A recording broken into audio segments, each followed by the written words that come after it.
Again, today is December 26th, one day after Christmas, and I wanted to do the word of the day today, which is our, let's see, new word is an adjective, and it is utmost, which is spelled uniform tango, Mike Oscar Sierra Tango, or UTMOST, utmost. The definition of the word utmost is situated at the farthest or most distant point. Let's see. The next part of the definition, number 2, is of the greatest height or the highest degree of quantity, number, or amount. So utmost would be like the peak of Mount Everest is the utmost highest level, I suppose, or the utmost peak is Everest, or in that area. If you were to do the Alps, you could say whatever mountain in that area would be the utmost peak would be K2, I guess. Also, with the Matterhorn is the utmost peak in that area as well. So the word, as its origin, traces back to the Old English utmest, a superlative adjective formed in the adverb ut meaning out, and ut meaning out. That's the only other definition it gives, which is weird. Utmest eventually evolved to utmost, perhaps influenced by the spelling of the word most. Not surprisingly, the earlier sense of utmost carries the same meaning as outermost. The second sense of utmost meaning of the greatest height or of the highest degree. First appeared in English in the 14th century. A related word is utter, meaning absolute or total. As in the phrase utter chaos, it comes from Old English utera, meaning outer, and ultimately from ut, meaning out. So, I guess utmost would be outer, or defined as a farther or highest and most distant point at any level. So you could say the farthest away. The utmost that I've been in the world or in the country has been, the East Coast. That's the utmost distance I have traveled. That's a good way of using that word in a sentence to give you some context. And let's see some examples here that are listed on the website. The refuge, which is bordered by the Centennial Mountains and Continental Divide to the south, and the Gravelly Mountains to the north. It is also home to the utmost point of the Missouri and Mississippi rivers. That is the highest or beginning. Kelly Christensen, the Montana Standard, November 25th, 2013. Another example in a sentence form is the Richmond football team is one of 8 of the 4 AA squads with a bye this week, but head coach Brian Till is still preaching that keeping a sense of urgency is of the utmost importance. Well, it should be the highest and most distinct point made, which carries with it the definition of the word utmost being the highest or most held in regard. So that would stand to reason to be the most important thing they're talking about, which is why they say that it is of the utmost importance here. So there you go. Leon Hargrove Jr., the Richmond Country, North Carolina, Daily Journal 15, November 2018, actually. So there we go with, let's see, blah, blah, blah. Word of the day, of course, utmost. We'll hear the computer say it now. Utmost. And let's go back one more day. Go to another day. So the word of the day for Christmas was benison. And benison is a blessed benediction. And basically, benison kind of refers to an older way of speaking, I suppose. Benison is a synonym to benediction. They share more than a common meaning. The two words come from the same root in Latin, benedicere, meaning to bless, or like beneficiary, same sort of meaning. The benedicere comes from the Latin bene, dicere, to speak well of, a combination of the Latin bene meaning well and dicere meaning to say or decree. Also comes from that. So decree is also another word or another iteration of the same word, but dicere is spelled differently and also means different things, but still has carried with it the same Latin root. Of the two words, benediction is more common today, but benison is a longer historical word in English records that shows benison has been used in our language since the 13th century, whereas benediction did not appear, or didn't appear, rather, in print until the 15th century.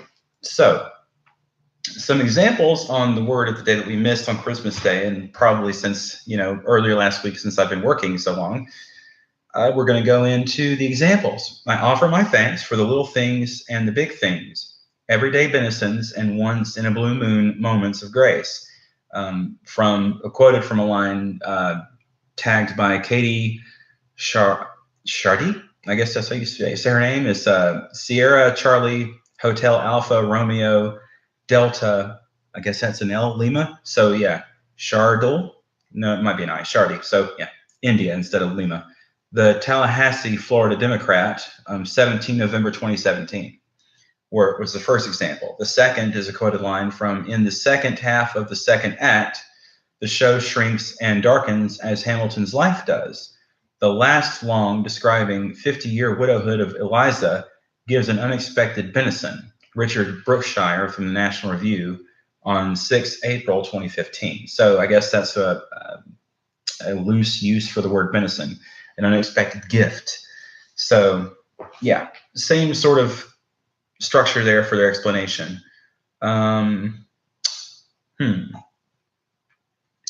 There's a word family quiz actually here that I'm looking at now. It says, what descendant of Desiri begins with M and is an antonym of benison? And the answer is malediction.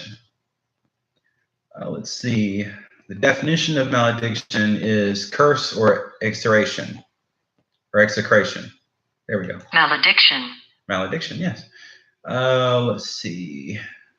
That would be the antonym to benison. Malediction is the antonym. So curse, as well, defined as the antonym to blessing, of course. That's logical. So yeah, malediction would be the opposite of benison. So benison or benediction mean blessing, gift, unexpected, or whatever, unexpected gift, but not unexpected, but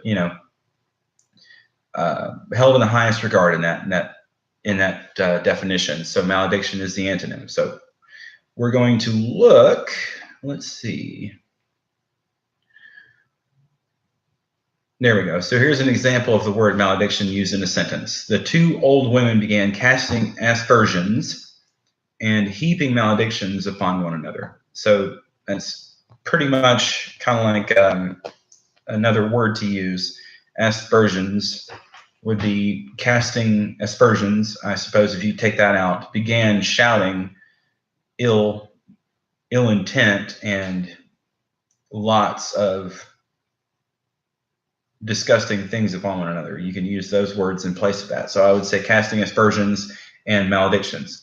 So not really hard to get the root cause of these words or what their etymology would be. So a history of etymology for malediction would be Middle English malediction from Latin, malediction, missionaun or missiounds, whatever you want to say it, however you want to say it. It's MALE or Mike Alpha Lima Echo Delta India Charlie India Oscar Uniform November.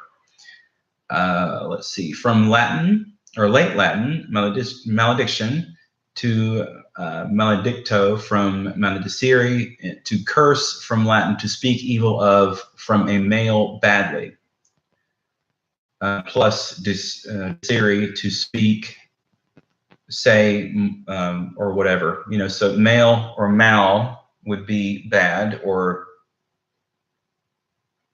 I guess not preferable. So anything you say would be mal-informed, you're ill-informed, or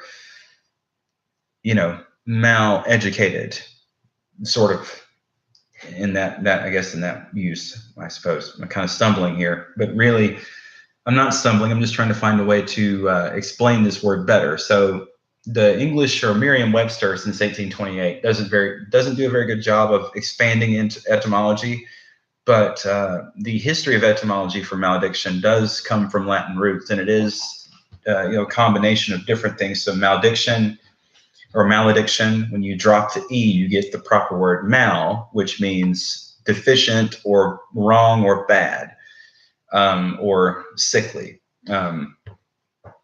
So malformation, or I guess, yeah. So clearly and truthfully, that's all you need to know about malediction. So malediction is curse or exoration. Let's see, which is the antonym from benison or benediction. Same sort of setup there, but we'll go back to the word benison. Benison. And give you the computerized version. So it's blessing, and its synonym is benediction. Same sort of thing, but benediction and benison come from the same Latin family or Latin root. And let's see. Yeah, it's kind of the same sort of thing. All of our words in the English language come from one or two different roots, mainly Latin. But in some ways, there are some other forms of words that we use that are also found in different languages, occurred in French and in Spanish. Enter is a word that comes from Latin, also from French, that translates loosely into our same language. We can say enter or entrez-vous, or, enter or entree, same thing. Means the same thing, but in a different language, it's spoken a different way. So obviously, the inflections or pronunciations and different things you attach to different words give them different meaning. Also true in English, but we're more tactile, I suppose, like Latin used to be, or Latin is, than French is mostly pronunciation, and with the little chicks over the E's and all that means different different ways of speaking French. So it's the same sort of thing in the English language when you have different letters. And we don't have the little accents very much or very often in our language, but they do have presentations in our language that we don't use. So it's a punctuation that we don't use anymore, thus a dead punctuation. But they still exist in Latin and in French. So there we go. Let's get out the word of the day. And that concludes it for the word of the day. So I do want to thank you guys for watching the videos, and for whoever enjoys the word of the day. If you want to hear more word of the day, please just leave comments below and tell me if I'm doing a good job. And if you want to see different things, or see different words or hear different things, just let us know, or let me know in the comments below what would be better or more preferable. And if you want to see more videos like this and get warnings for when I post the videos, because I do it a lot, and other live streams, then click the subscribe bell below, or subscribe and click the bell to get your little notifications. So thanks so much for coming to the video today for the word of the day. Sorry, I'm halfway through my coffee, just about there. So I'm still not completely awake yet, but I do want to thank you guys for joining me. And it's been a wonderful year for 2018. Let's look forward to 2019 all together. So be the change you want to see.